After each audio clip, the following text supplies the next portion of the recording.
अपनी मंजिल तक पहुंचने के लिए हम सबको रास्ता तय करना होता है और सफ़र के बाद मिलने वाली मंजिल अगर हमारी मनचाही हो तो उसकी बात ही कुछ और है। और क्या होगा अगर सफ़र ख़त्म ही ना हो? क्या होगा अगर रास्ता अनंत हो?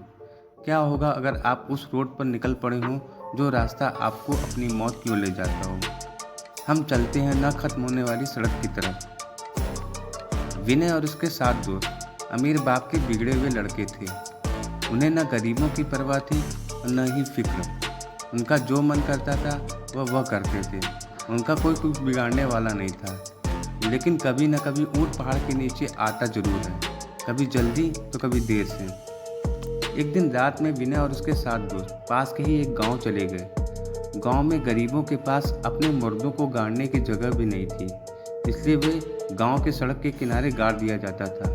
इसी सड़क के किनारे एक बोर्ड पर लिखा हुआ था कि हमें सोने दें, हम आपको सोने देंगे।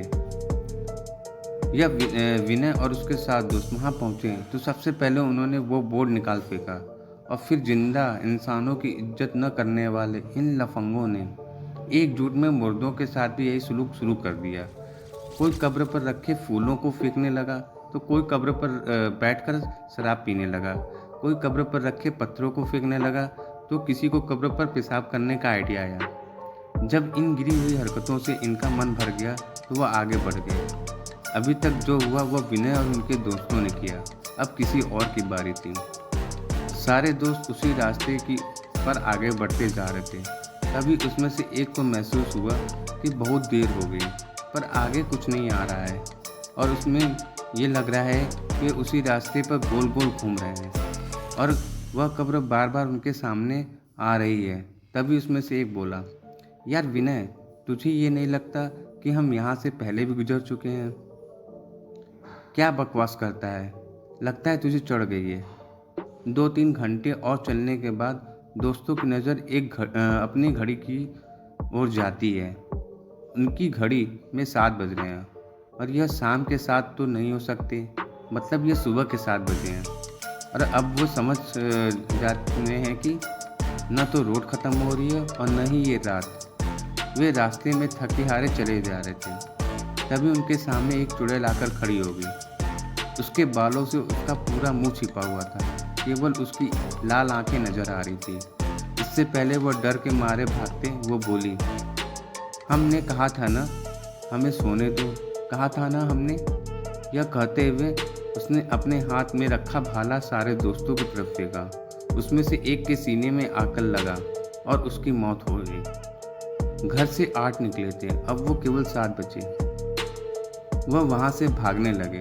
तभी उनके सामने एक पिशाच आकर खड़ा हो गया। उसके चेहरे पर न तो कान था और न ही नाक, उसकी केवल एक आँख थी और एक मुंह था।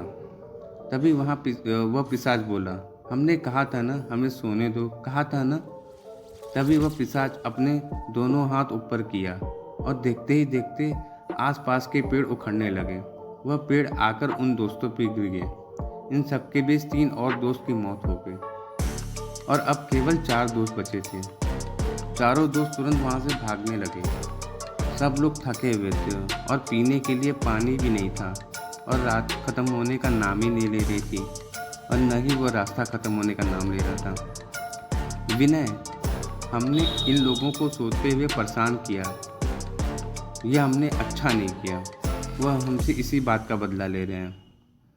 विनय, हाँ, इतना तो हर बेवकूफ़ को समझ आ गया है कि ये लोग हमारे साथ ऐसा क्यों कर रहे हैं। कोई सलूशन बताओ, नहीं तो मुंह खोलकर ऑक्सीजन वेस्ट मत करो। इतने में उन्होंने देखा कि रोड में एक गड्ढा आ गया। एक दोस्त उस गड्ढे में गिर गया। अब 3 दोस्त बचे थे। तभी उसमें से एक दोस्त बोला, क्यों ना हम अपनी गलती सुधारें। हमने जो भी उस कब्र पर किया, अगर हम उनको ठीक कर देते हैं तो शायद हमारी जान बच जाए। विनय, बिल्कुल ठीक कहते हो, चलो।